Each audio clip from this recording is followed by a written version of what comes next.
as an expression of his newfound devotion, he constructed a monastery in a park at Saketa and donated the monastery and the park to the Buddha and the Sangha.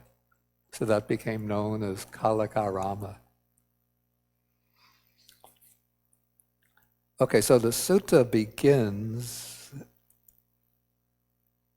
and I want also to look at the Pali, with the Buddha making a very, very powerful and very bold declaration, a kind of lion's roar.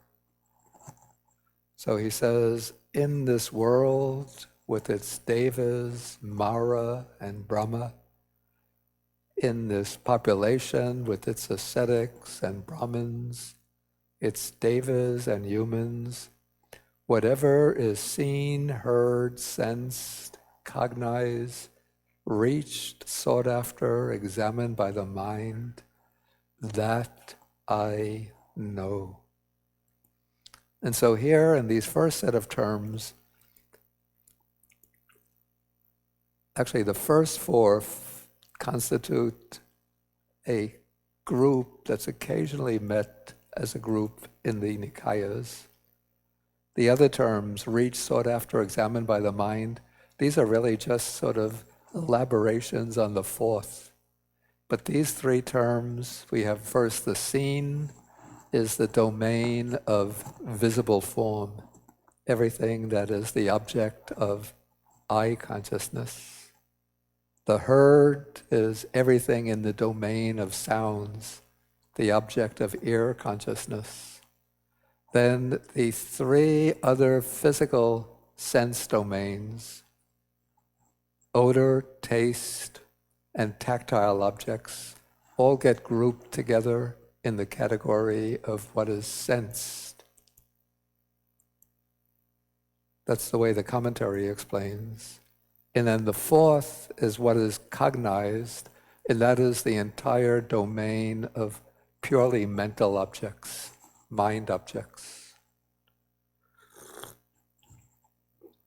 So it seems that this set of four terms was of pre-Buddhistic origins.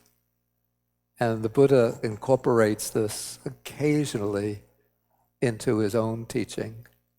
Usually he elaborates the sense domains in terms of all six sense objects separately.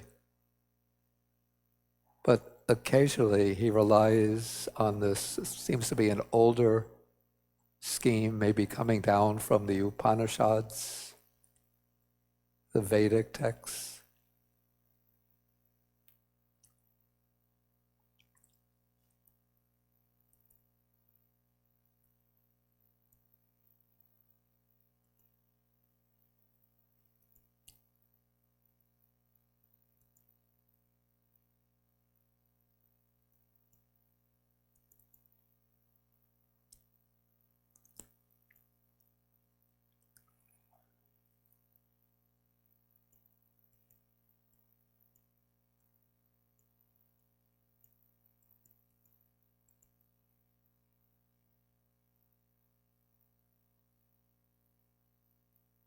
Yeah, so in the Pali, it's ditang, what is seen, sutang, what is heard, and then mutang, originally, it's based on the verb munati, which means to think, so it would mean what is thought. And then vinyatang is what is known by consciousness, what is cognized. Though according to the Pali commentaries, they take mutang to include the objects of the three grosser physical senses, smelling, tasting, and physically touching. And then the statement, sort of the earth-shattering or earth-rocking statement here is tamahang janami. Janami means I know. And so this is taken, of course, in the tradition and the commentaries to be a bold proclamation by the Buddha of what's called the Sabbanyuta Jnana, the knowledge of omniscience, the omniscient knowledge. But what's interesting is to contrast what is said here in this sutta with a statement made in the sutta that we took the last time, the preceding sutta on the world. Here, what we have the Buddha saying is, in this world with its devas and so on, whatever is seen, heard, sensed, cognized, and so forth, all that the Tathagata has fully awakened to or become completely enlightened about. And so I think this statement here, in my opinion, is maybe more reliable than the statement in the next sutta, in which the Buddha says, all that I know. Because, okay, somebody in the 21st century might say, well then, whatever has been seen that you know, have you seen, what is the latest movie that's been released? Frozen, is that what it's called? Frozen 2. So Buddha, have you seen Frozen 2?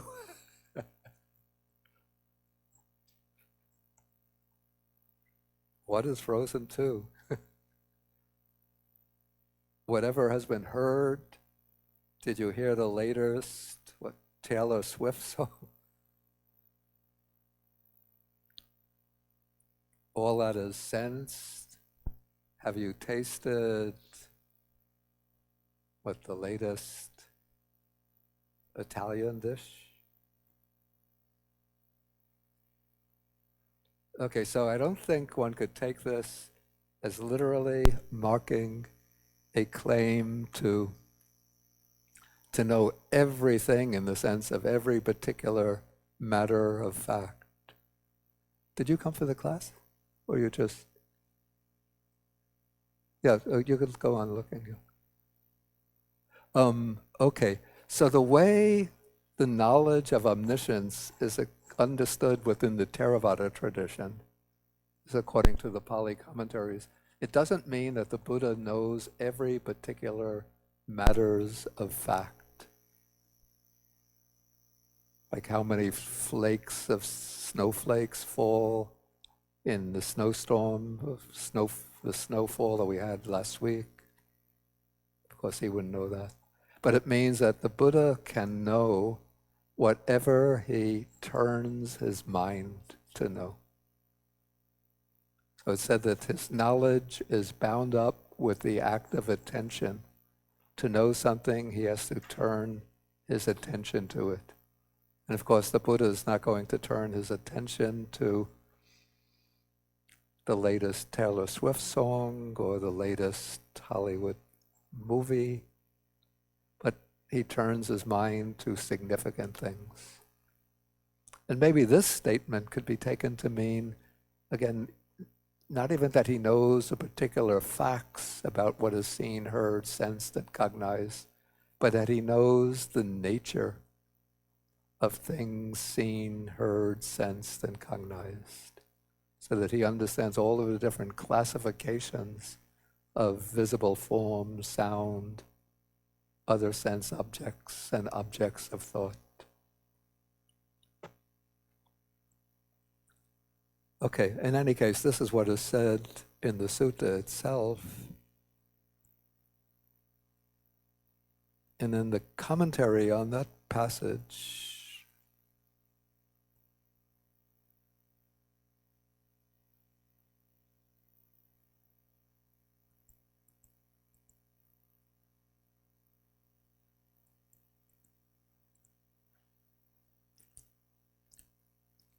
actually the commentary says that when the Buddha made that utterance, at the end of that utterance, the great earth shook or quaked as far as its ocean boundaries.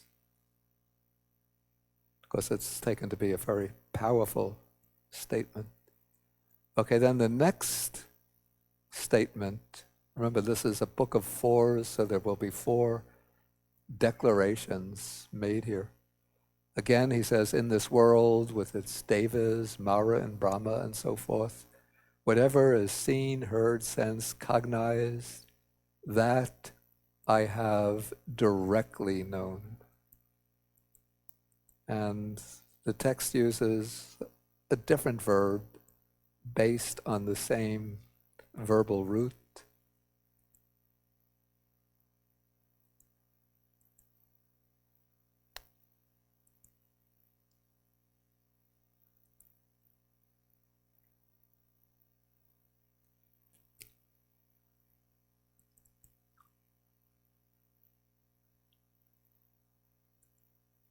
Okay, so in the first declaration, all that I know is based on the verb janati, which means simply to know. But here, in the second statement, the verb is abhi janati.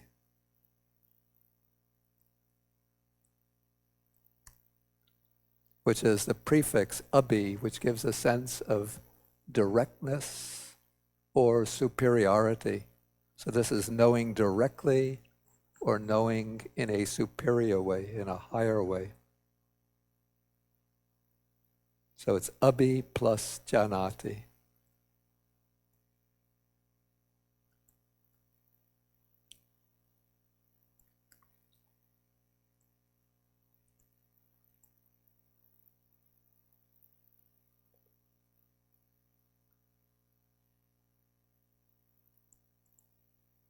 That I have directly known. So the first is that I know. The second, that I have directly known.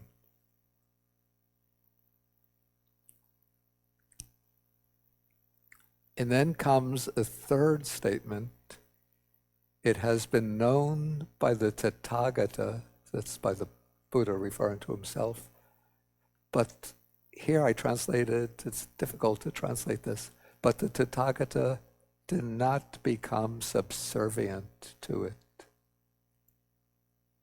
And we look at the verb here.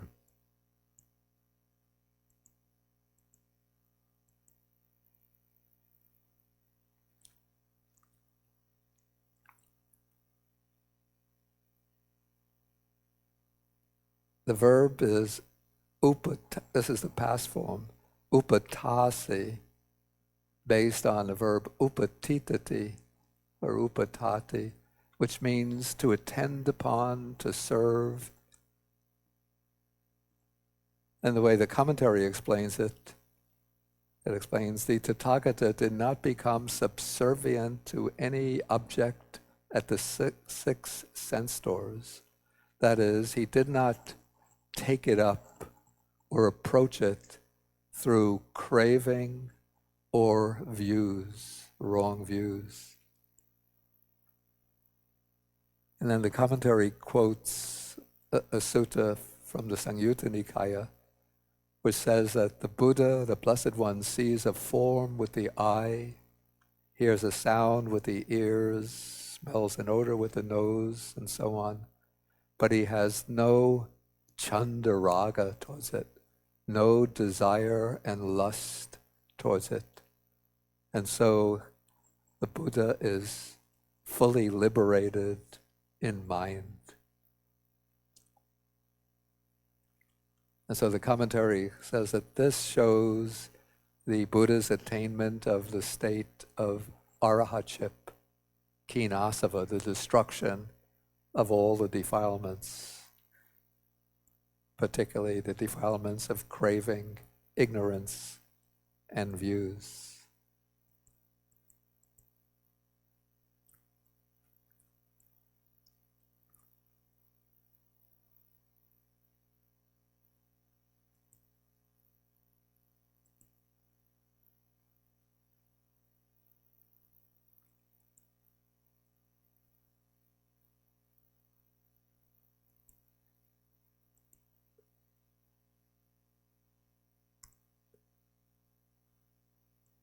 Okay, so we have here actually 4 statements.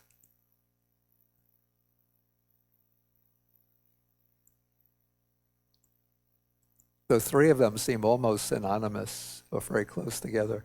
That whatever is seen, heard, sensed, or cognized, that, he says, I know, that I have directly known, that has been known by the Tathagata. So these 3 statements are showing the range and the directness and the depth of the knowledge of the Buddha.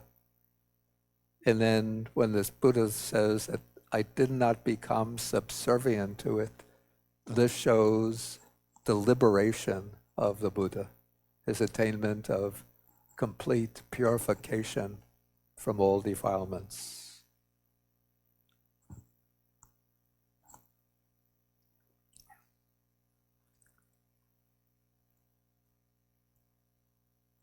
Okay, then the next part of the sutta.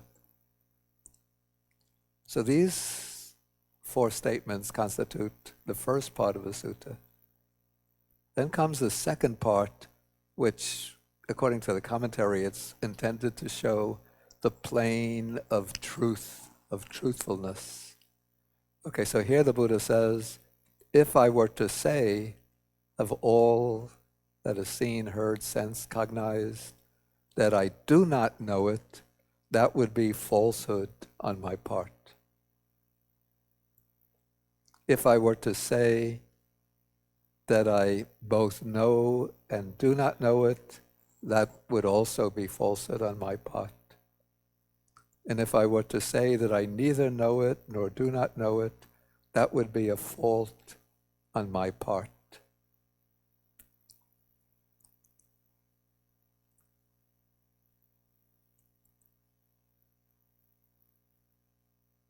Yeah, so according to the commentary, it says, with the above 3 statements, the plane of truth, of truthful speech, is indicated.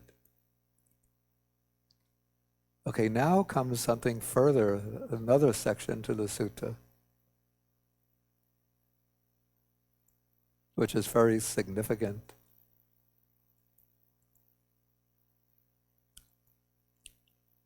And so here he says,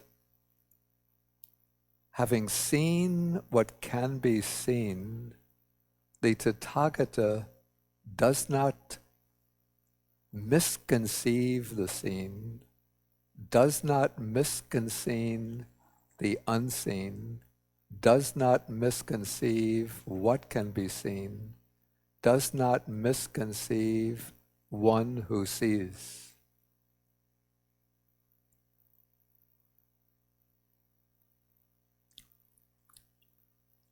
And the way this is explained in the commentary is that he does not misconceive the visible form by way of, or any of the other objects, by way of craving, conceit, or views. And there are 3 ways in which things can be misconceived that we find very often in the early suttas, or in the suttas. This is mine. This is what I am. This is myself. So those are the 3 fundamental misconceptions, distorted conceptions. And so it's said that this is mine is the misconceiving or misconception that arises from craving.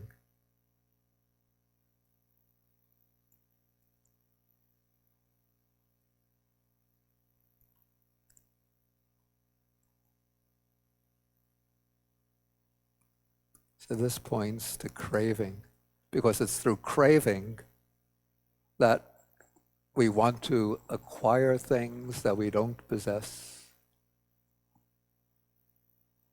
and that we cling to and grasp and assert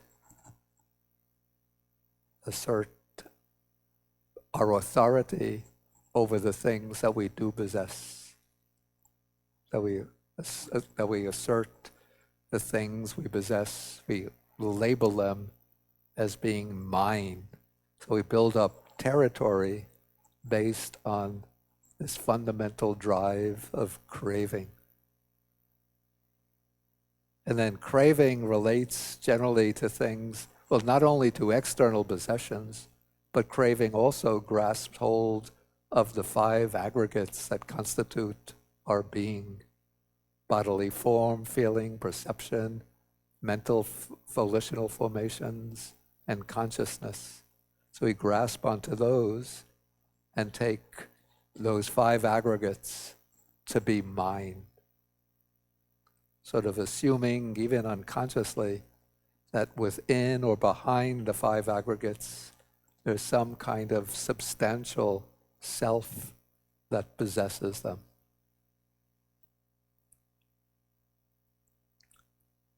Okay, so the notion, this is mine, is a kind of projection born of craving. Then comes the notion of I am.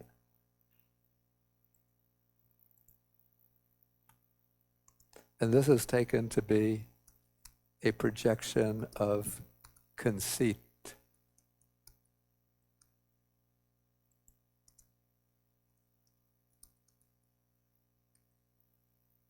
And so there are different kinds of conceit.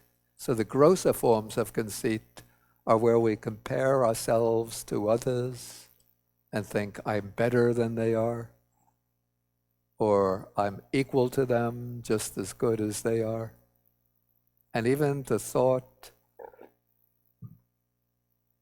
of sort of self-devaluing thought, self-degrading thought, I'm worse than they are. Everybody else is so much better than I am. But they're all successful. I'm the failure. They are all so handsome and beautiful. I'm so ugly. They're all so intelligent. I'm so stupid. They're all so successful. I'm a failure. So that is, it's called omana. That's the inferiority conceit. So those are the 3 grosser types of conceit. But underlying the grosser types of conceit is the subtlest conceit, which is called the conceit I am. The imagination, the imagining that there is some I that's subsisting in the background, within or behind the experience.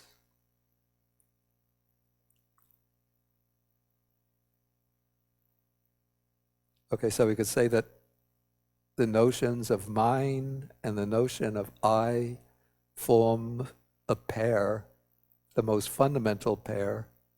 But then what happens when there's reflection on the notion of I, trying to figure out what is this I that is somehow always lurking in the background but never appears explicitly.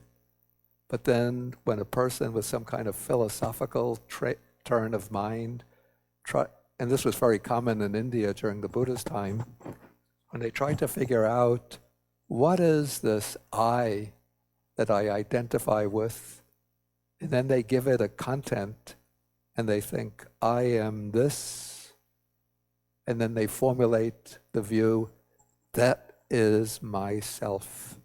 That becomes the view of self, or what is called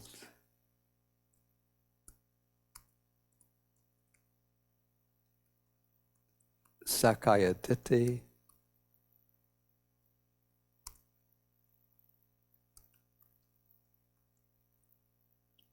The view of a substantial self, in which the notion of the I is given some kind of content. And so we have 20 types of Sakkaya Ditthi. What are they? My mind is getting rusty.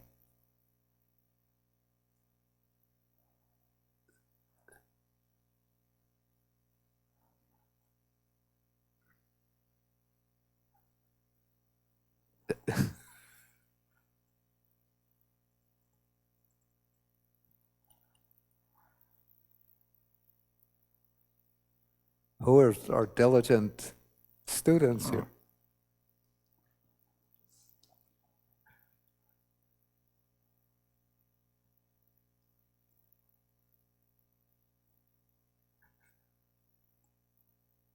Wow. Okay, Stacy.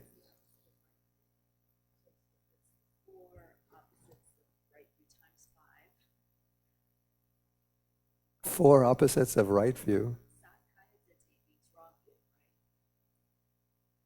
The Sakkaya Ditthi is the view of a self. So there are 20 kinds.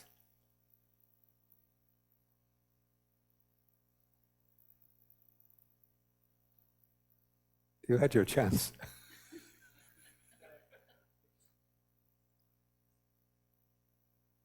You're wrong? Wow. Paul. Yeah, but there are 20 kinds. Okay, you get another chance.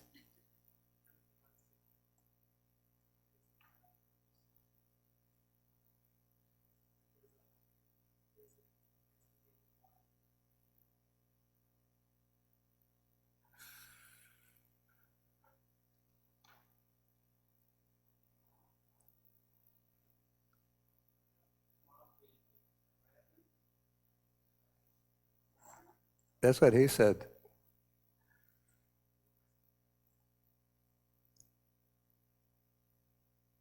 Dreya? Sakkaya Ditthi? Oh, did I say what Sakkaya Ditthi? It's the view of self, the 20 kinds. We call it personality view, identity view.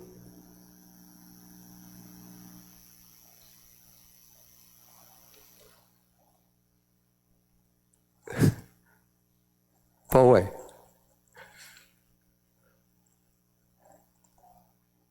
We take the, where is the microphone?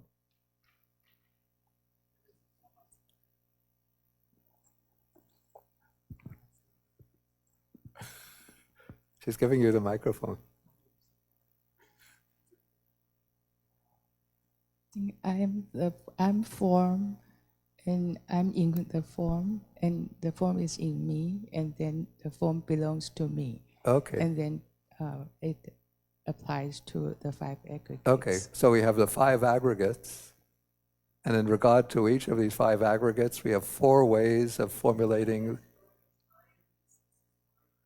Yeah, so I am X, we could say, where X could be any of the 5 aggregates, or he regards the self as possessing X, or he regards the self as in the aggregate, or he regards the aggregate as in the self.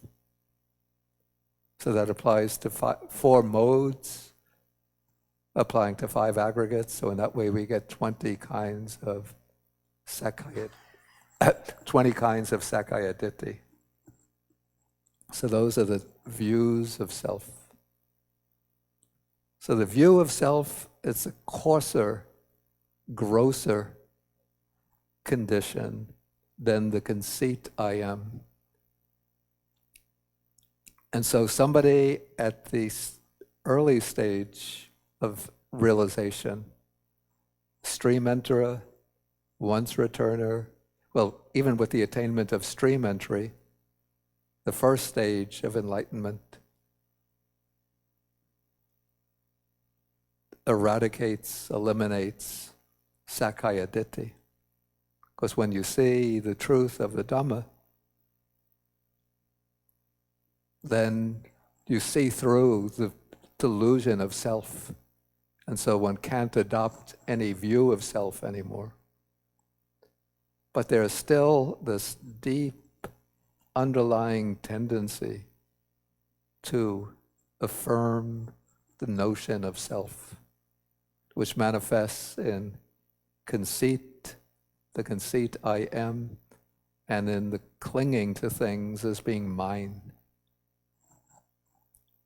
I think the most instructive sutta on this topic is in the Anguttara Nikaya, chapter 22, on the five aggregates, sutta number 89, with the monk named Papañca.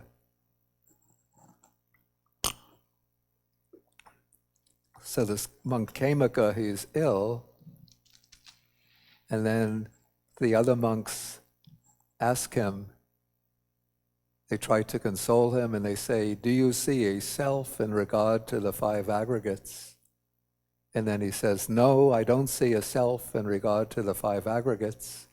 And then the other monks all draw the conclusion, then you must be an arahat. But Papañca says, no, I'm not an arahat. I'm not completely liberated. I don't see any self existing in relation to the five aggregates.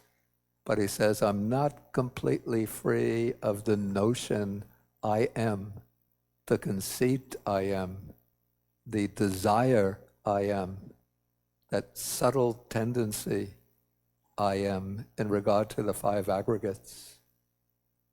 And then he uses an interesting simile to illustrate this.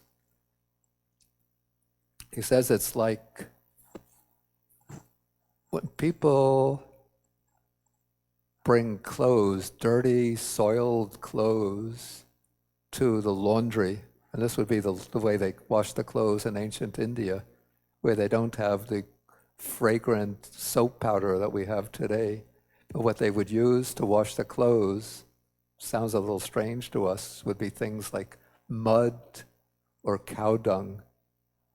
I guess that gets the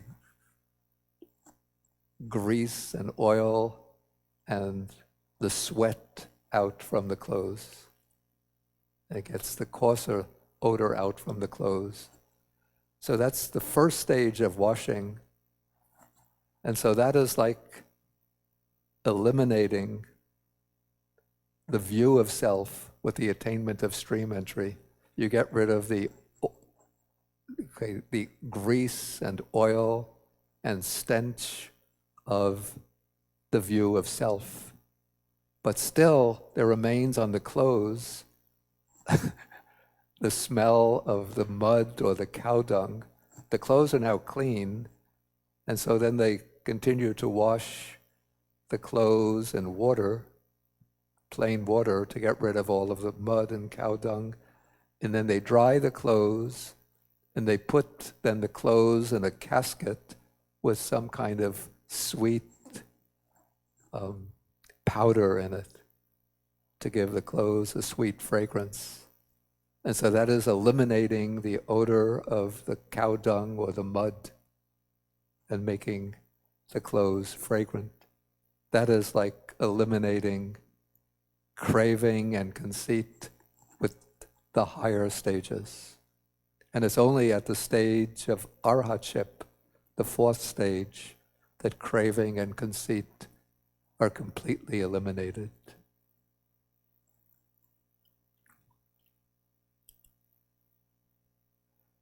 Okay, so these are the three, coming back to the sutta, these are the three kinds of misconceivings.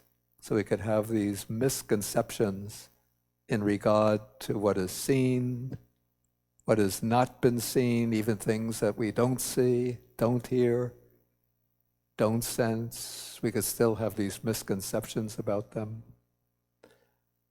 And then probably the most incisive statement here is that he does not misconceive one who sees. That is, he doesn't form the notion that there is an I who is the seer.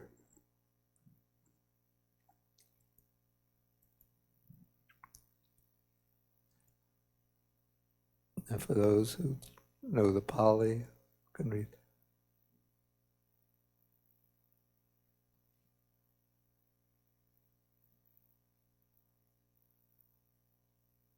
Okay, so the Tathagata is one who sees what can be seen, but he doesn't misconceive what is seen, what is unseen, what might be seen, and he doesn't misconceive one who sees.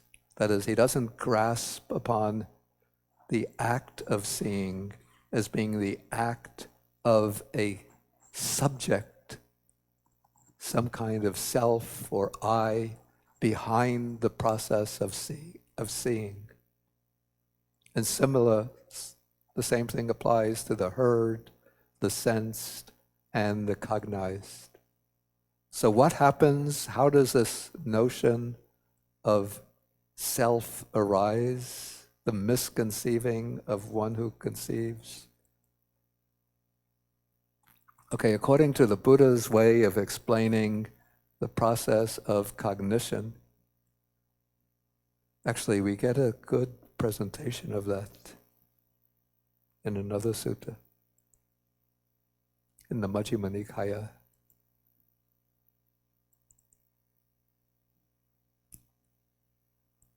This is the honey bowl discourse, and it's actually spoken not by the Buddha himself, but by the disciple named Mahakachana.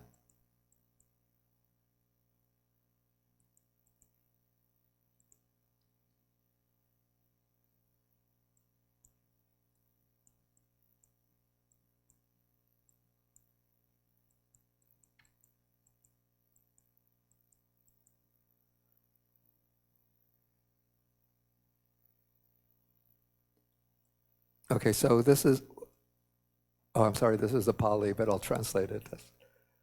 Okay, so this is the way it happens in regard to what is seen. Okay, so we have dependent upon the eye, that's the organ of vision, and visible forms, there arises eye consciousness. So eye consciousness is what performs the function of seeing. So the eye consciousness is just an impersonal event. It's dependent, conditioned by a sense faculty, the eye, dependent on an object, and it arises through these conditions and dependence on those conditions. Okay, then the meeting of these three is what is called contact. So we have the meeting of the eye, the visible forms, and visual consciousness. They come together, that is contact.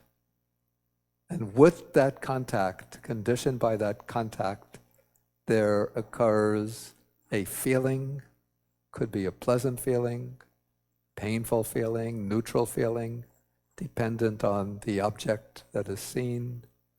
And then there occurs a perception, that is the act by which the mind identifies what is seen. This is a cup, this is a mouse. You see, even if we talk to somebody who doesn't know computers and say, I'm holding a mouse, then they hear the same words, but they have a different conception, different perception. But you hear, we say, I'm holding a mouse, and nobody thinks, oh, Bhante, let it go, it might bite you, right? Because we all know what a mouse is. Okay, so there's perception, and then there can be thinking about the object that is seen. Okay, I'm thinking about this, I'm going to use this in order to move the cursor to scroll down.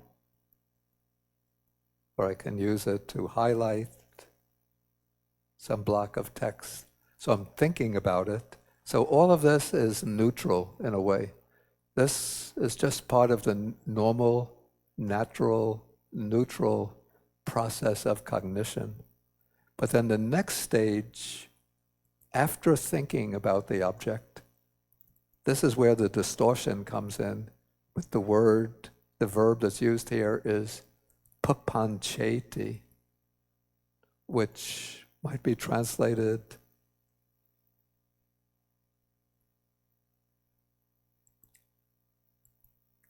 that one elaborates upon the object that is seen.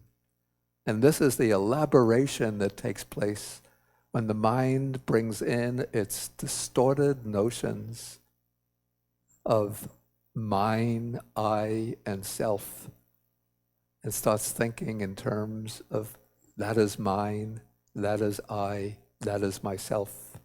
And in regard to the act of cognition, the act of seeing, through this papañca, one imagines that this process of cognition is the activity of a seer, one who sees. And so one is now giving a substance, an identity to the notion of one who sees.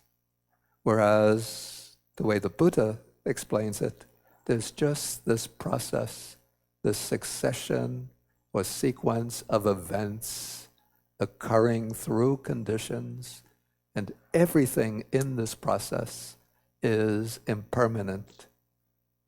The I is impermanent, forms are impermanent, I consciousness is impermanent, contact is impermanent, feeling, perception, thinking is impermanent.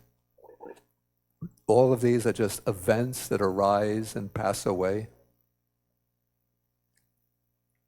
But through the activity of Papañca, one interprets or misinterprets the process of experience as being the experience that's happening to somebody.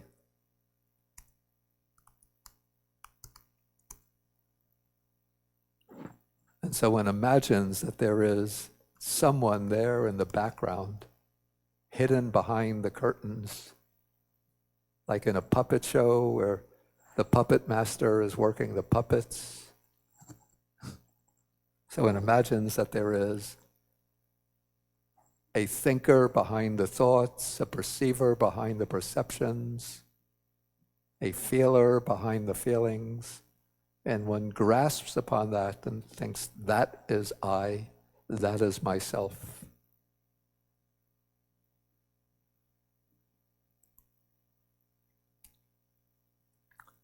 Okay, so that's what happens with an ordinary unenlightened person, that whenever they perceive or see something, then they misconceive what is seen, and they misconceive one who sees. So they imagine, they posit there is one who sees, a kind of substantial, self-identical seer.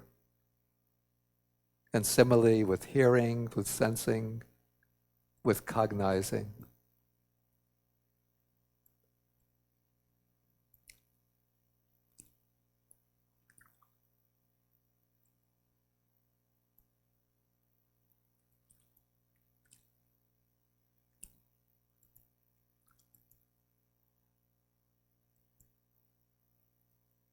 Okay, then the sutta goes on to make another very incisive statement.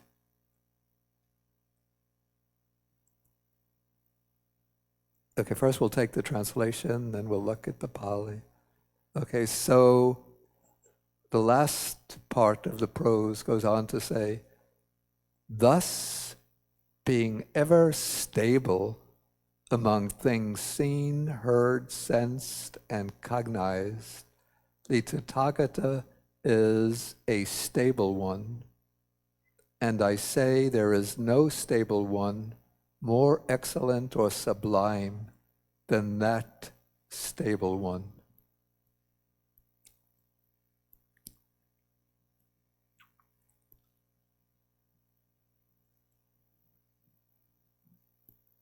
And the oh.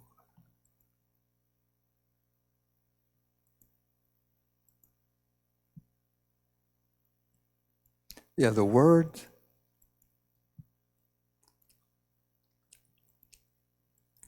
Yeah, that's translated stable one. It's a very, very difficult word to translate. The word is Tādī. Oh, look what it's doing. How can I stop this? Doesn't even ask me for permission. Doesn't say, would you care to restart later?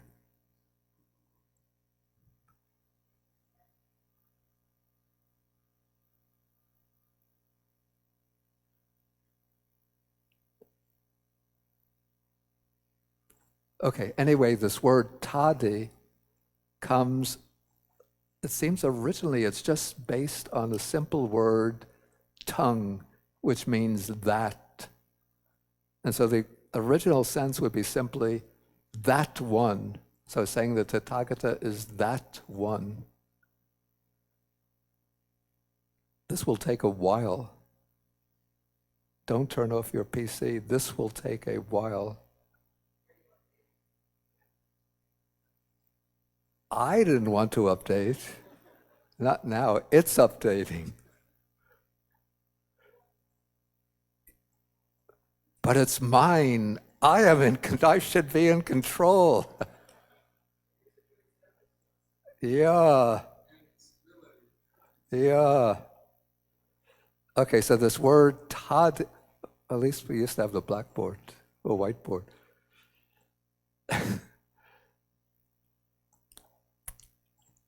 Yeah, so it was a simple word, tongue, which means that.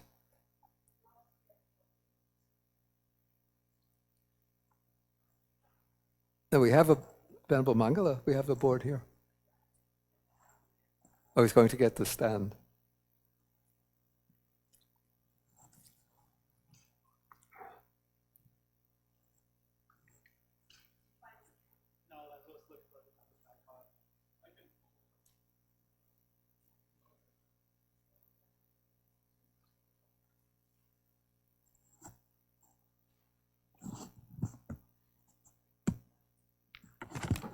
Anyway, it's just one simple word I want to.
Yeah, that's better. You could just copy it.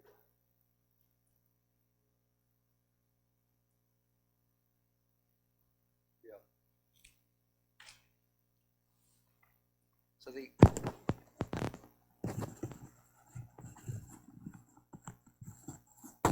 the original word was tongue, and then from that, the kind of derivation comes Tādī, which, if you take it literally, it means simply that one, or such a one as that.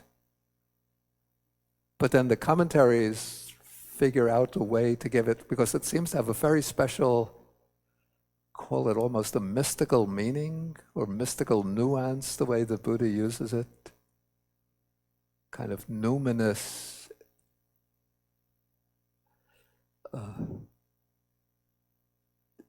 connotations within the word.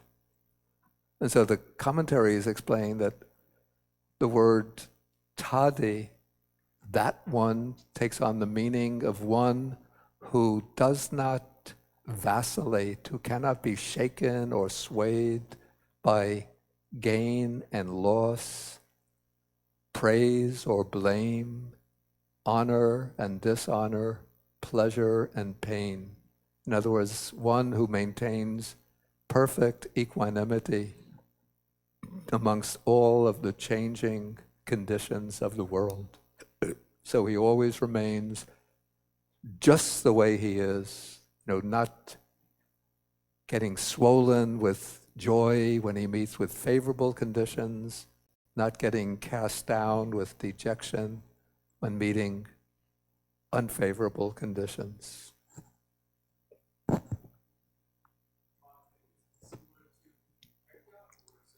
In a way, it's related to upekkha, yeah. It's not exactly the same word, since upekkha has, a very clear, explicit meaning, whereas Tādī is just a sort of suggestive word. In the way it's used in the canonical text, it's just suggestive. But then the commentaries try to bring out the implications of it.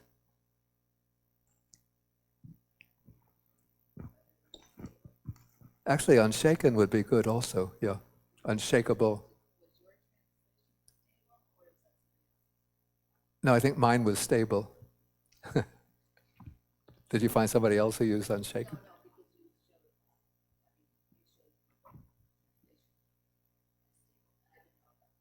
No, that was mine, yeah. Excuse me? Yes, that's the sense, I think. Okay, then there were some verses. Now I can't see them.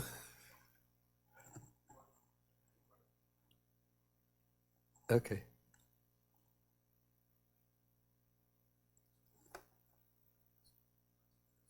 Okay.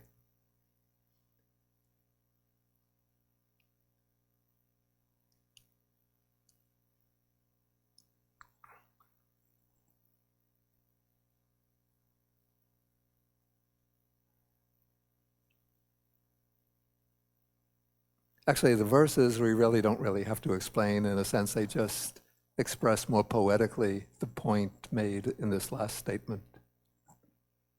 Okay, so we could maybe, at this point, I'll ask whether there are any questions coming from the sutta.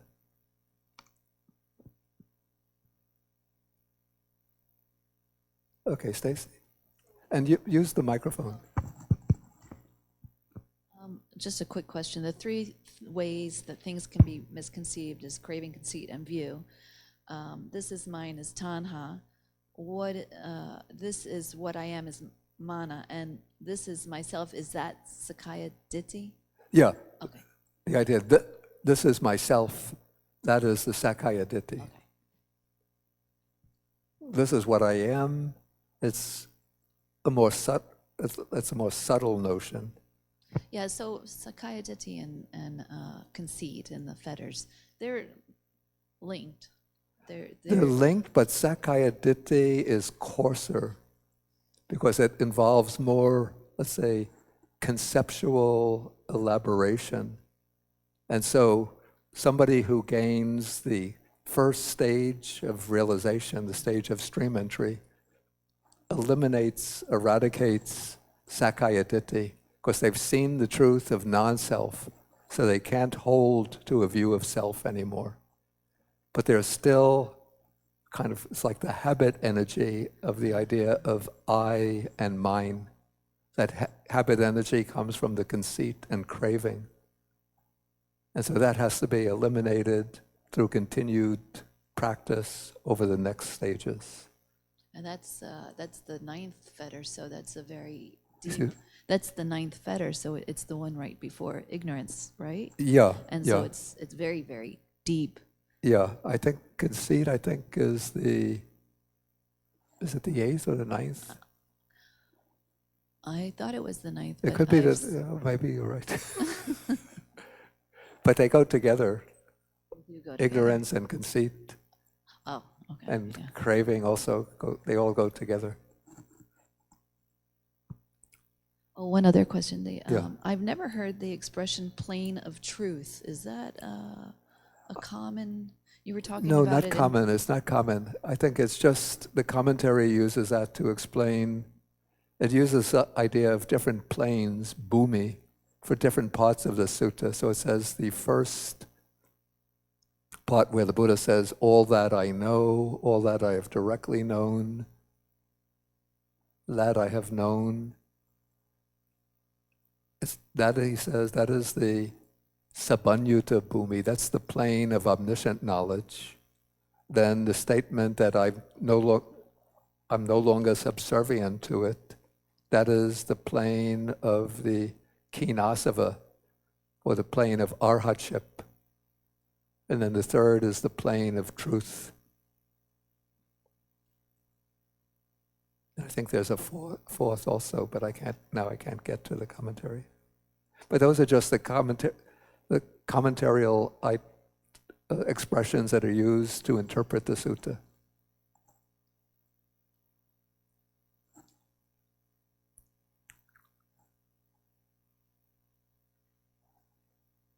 Any other questions? Yes, Simon is right next to you. But then, can you elaborate a little bit about the Papañca? About what? Papañca. Papañca. And the relationship with the Sakaya deity. Is that the main reason that we have that Sakaya deity? Yeah, well, Papañca is also taken to be the way of expanding and elaborating upon the objects of experience in terms of these craving, conceit, and wrong views. Wait. Okay, and so this Papañca and misconceiving are pretty much just different terms for the same thing. So they're just the three ways in which, through mental distortion, one distorts and misinterprets the objects of experience, including the act of experience itself.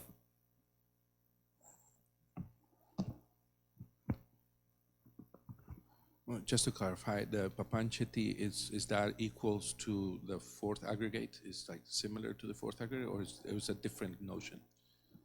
No, it's not really equal to the fourth aggregate. Though the factors that go into Papañca will belong to the fourth aggregate, but they're not synonymous. The fourth aggregate is the aggregate of volitional activities. So everyone has volitional activities. Even the arhat has volitional activities. Yeah, but these distorting factors are found within the fourth aggregate, but they're not identical to the fourth aggregate itself. So someone who's enlightened no longer has Papañca? Yeah. You mean in arhat? Yes. Yeah, the arhat is finished with Papañca. But even the stream enterer, even the non-returner, still has the subtle Papañca of craving and conceit. It's not completely eliminated. Okay, you're wrong.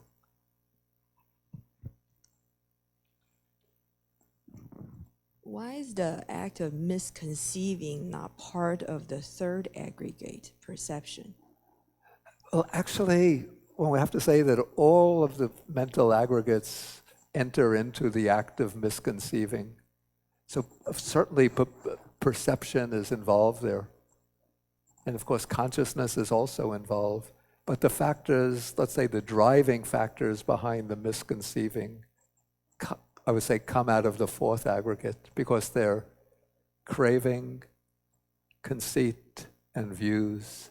And so those would be assigned to the fourth aggregate, the aggregate of volitional activities. But they certainly work together with perception and feeling.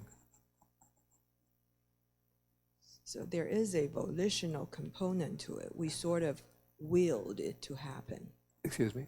We sort of have a will for the misconception to occur, to form, rather than a residual effect from our past perception. Say again, I'm not quite sure that I got it. Maybe I just don't really understand the 5 aggregates. So I always thought that anything belonging to volition would have a volitional part, which means that I have a will. I Yeah. have an active part Yeah. in creating something new. You mean that you're doing it by free choice? It's not that gross, right? It has to be something that I direct my mind toward that direction. And if I'm just, basically, I guess I just don't understand the difference between perception and volitional aggregate. Well, the function of perception is, let's say, the way it's explained in the Abhidhamma commentaries, it's to make a mark sort of mentally as a basis for recognition. In other words, it's to identify things by grasping upon the features, the characteristics, the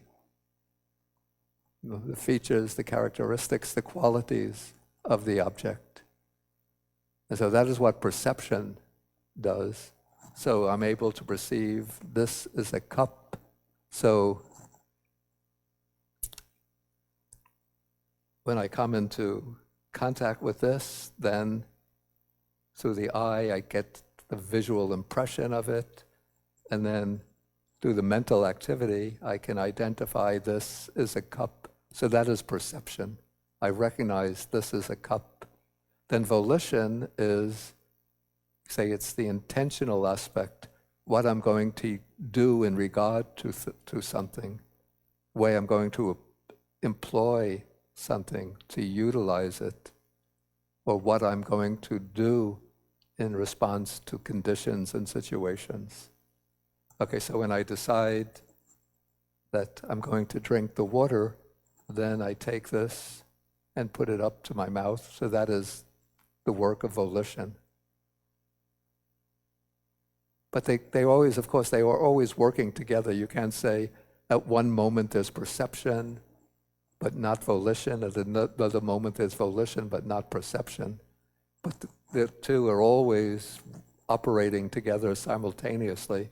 It's just that on certain occasions, perception will be more prominent and volition will be in the background. On other occasions, volition will be more prominent and perception will be in the background. So what drives the volition? If Papañca belongs to volition, then it has to have an intentional component, right? Yeah, there is an intentional So component. Papañca has an intentional component. That actually comes from I have to activate that intention to get a active misconception. I don't think you have to sort of deliberately and consciously activate it. At the earlier stages, it just gets activated by itself. I guess if I meditate more, one day I'll know. Allison, were you? Bhante, can you describe to me the distinction for commonly used in psychology is called confirmation bias? Confirmation bias. Yeah. How do you put the mental process of a confirmation bias into these two, perception and volition? What I'm trying to say is because social media and also each individual, everybody, we ignore a lot of facts. Yeah. I'm just talking about myself. Yeah. Before we see anything, before we identify the quality of the object, the feature of the object, we already predetermined what position we're going to hold. How do you describing that process of a confirmation bias between perception and volition among this process? I'm just very curious. Yeah, I understand the question, but it's a question that I haven't thought about before, so I haven't given thought to it.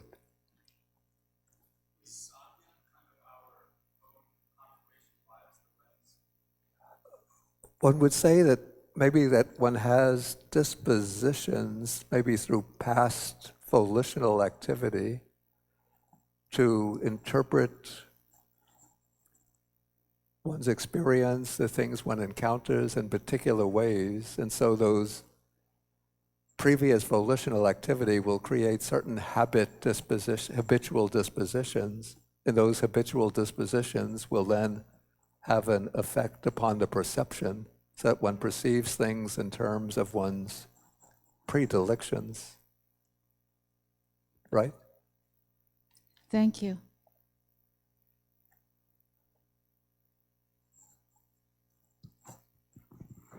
Bhante, the word Papañca, is that different from Papañca, where we're talking about the proliferation of thoughts when it comes to when you're trying to meditate and you have... No, it's the same word. It's the same word? Yeah. Thank Papañca is just a Sanskritized form. Thank you, Bhante.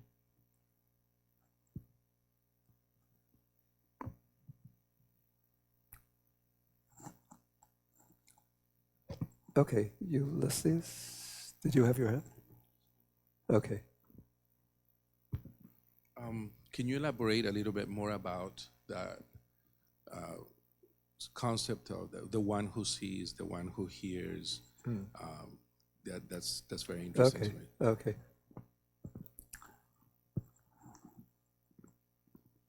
Okay, so those words, particularly in the Pali form, suggest, in a way, those words are sort of surrogates for the idea of that there is a self who sees, a self who hears, and so on. So it's implying that there is a persisting subject of experience, one who remains the same, but undergoes these different experiences of seeing, hearing, sensing through the other senses, thinking.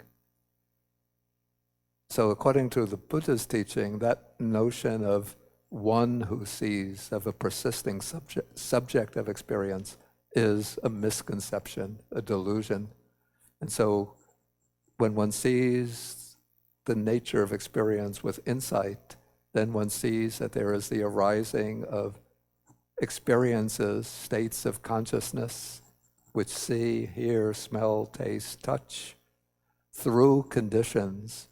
And those states of consciousness are all impermanent. They arise and pass away in accordance with conditions.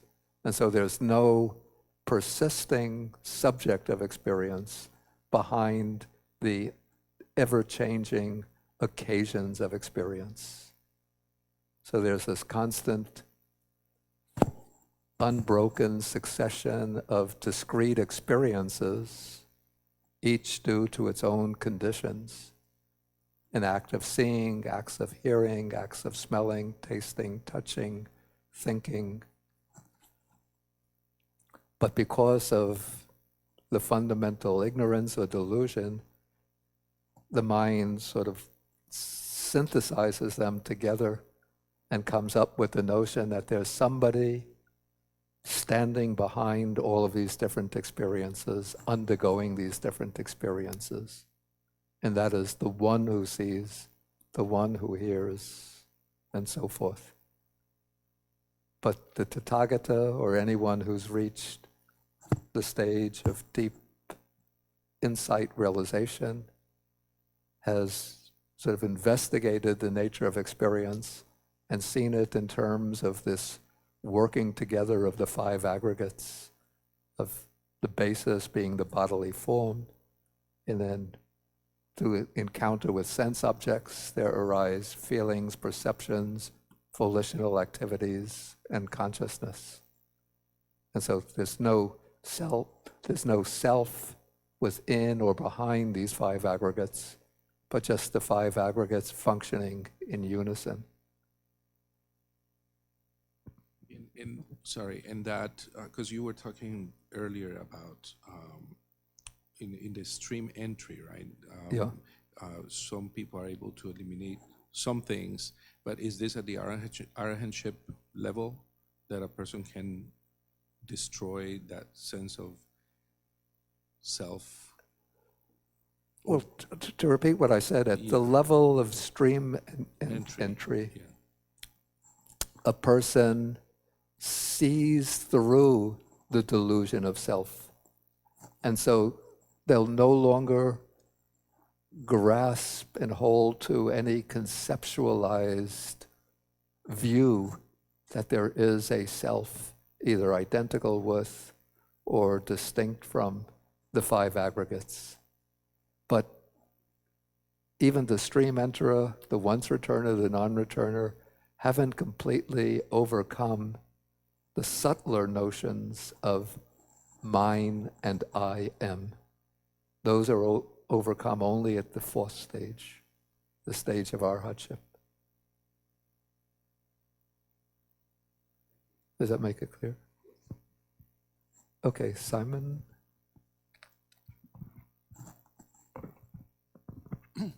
Bhante, I kind of wondering, is that Papañca also related to the karma we are creating? The Papañca? Because it seems that you are saying that there's a karma, but there's no doer, right? Yeah. So how is that karma can relate? What we would say is that, okay, it's from, on the basis of this Papañca, these distortions of cognition, that one then acts, and that action creates karma. Yeah, that's what I would say.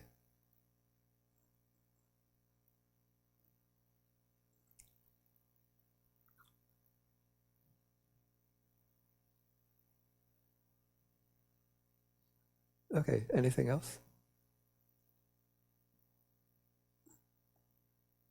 Let's see what the next...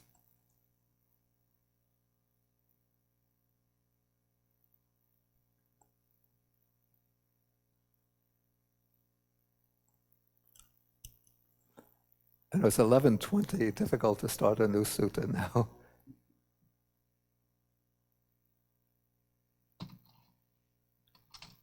And I was going to sort of jump over suttas which are more self-explanatory, and then just take up suttas that require more explanation. So I don't want to start a new sutta now. Yeah. Bhante, if you could maybe spend a bit of time going through the Sakkaya Ditthi, the 4 different forms, and that would be helpful for me. That's all right.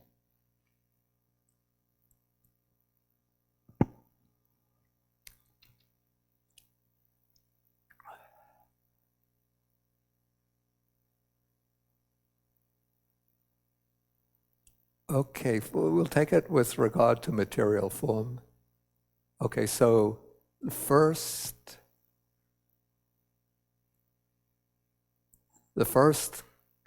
kind of view is the view which identifies material form is the self. So this is somebody who takes the body to be the self. Maybe that would be, you could see that maybe taking place in maybe athletes who identify strongly with the body, and their whole life is built up upon how strong the body is, how healthy, how fit it is. Maybe movie actors who have to preserve handsome face or beautiful face and figure. And so their sense of identity is tied up with I am the body, the sense I am form, I am the body. Okay, so that's the straight identification with the aggregate. The second is the self possesses material form. And so this is distinguishing the self from the body and holding that the self is probably some kind of psychological or spiritual entity distinct from the material form, but possesses the form. And so what's prominent here would be the sense of ownership, the sense of possessiveness in regard to the object. Okay, the third and fourth, maybe they're not so common today, but in ancient India in the Buddha's time, there was a lot of speculation about many different theories about the nature of the self. So one of them holds that the self is in material form. So on this view, this maybe you could see valid an expression of this in some of the Upanishads, which speak about the self, the Atman, is located in the cavity of the heart. And so it's said that within the cavity of the heart dwells the true self, the Atman. So this would be the self is within form. And then the fourth view in regard to form is the view that form is within the self. So on this view, the self might be a kind of universal, all-encompassing reality. And everything in the universe is within the self. This was the kind of view that we find in the Upanishads. I remember a work called, a Pali text called the Patisambhida Magga. It illustrates these with, it used some illustrations for these. Let's see if I could remember them. Okay, so taking form to be the self is like holding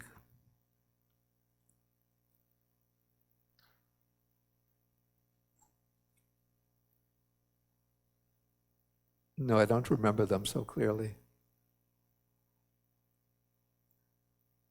Yes, I won't try to draw upon my cloudy memory.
Oh yeah, here it is actually. I have it as a note in the middle length discourses. Okay, so one may regard material form as self. This is in the way one takes the flame of a oil lamp to be identical with the color of the flame. Or one may regard the self as possessing material form in the way a tree possesses a shadow. Or one may regard material form as in the self, the way the scent is in the flower, or one may regard the self as immaterial form, the way a jewel is in a casket.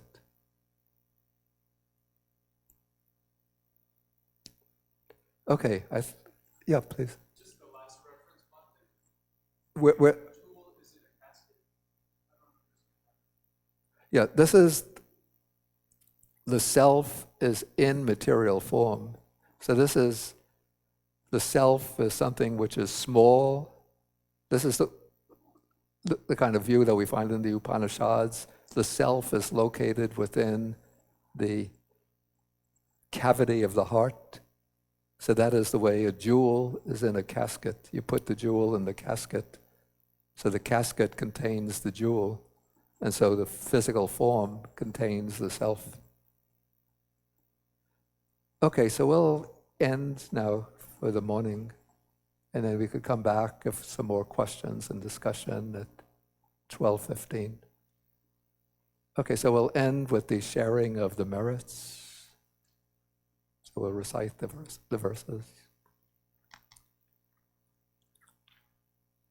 Akasata chabumata deva naga mahedika punyantang anumoditva chirang rakantu sasanang. Akasata chabumata deva naga mahedika punyantang anumoditva chirang rakantu desanang.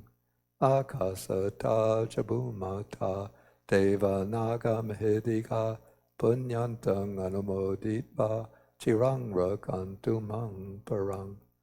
Etavatacham hehi sampadang punya sampadang sabbe deva anumodantu sabba sampati siddhya.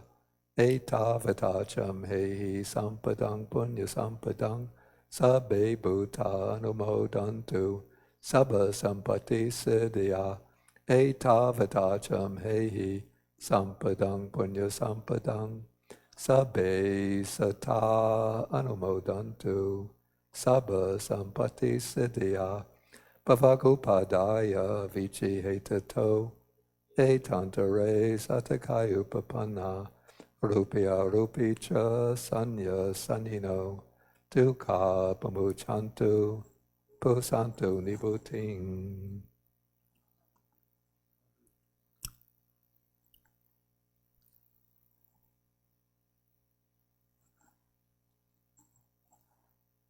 Okay, we could stand and end with three half bows to the Buddha.